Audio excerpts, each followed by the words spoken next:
De hecho me pusieron un apodo Hammer, el martillo, porque decían que pegaba muy duro.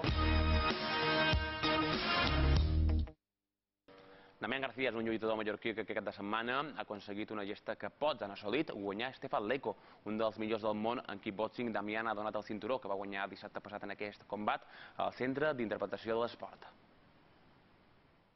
Le he ganado a Stefan Leko y para mí es decir que le gana a Stefan Leko es ya increíble, no me cabe en la boca.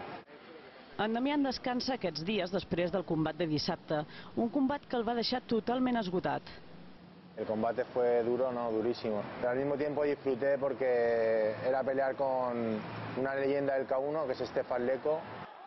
Aquest croat alemany du un 85% de victòries a la seva carrera i en Damián era el primer espanyol que s'hi enfrontava.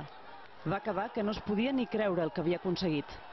Había sufrido como nunca en mi vida, porque había estado sobreentrenado, estaba encima del ring muy agotado y estaba pasándolo, tengo que aguantar, tengo que acabar la pelea, hay 5.000 personas, me están viendo, ya no por ellos, por mí.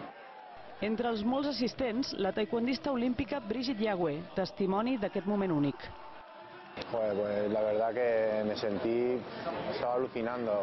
Hombre, súper importante para mí y para nuestra isla, ¿no? Porque claro, un español y mallorquín que se haya pegado con Stefan Leko y más que le haya ganado, pues para mí yo me siento orgulloso, no, orgullosísimo.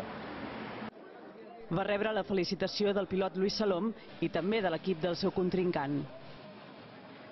De hecho me pusieron un apodo Hammer, el martillo, porque decían que pegaba muy duro.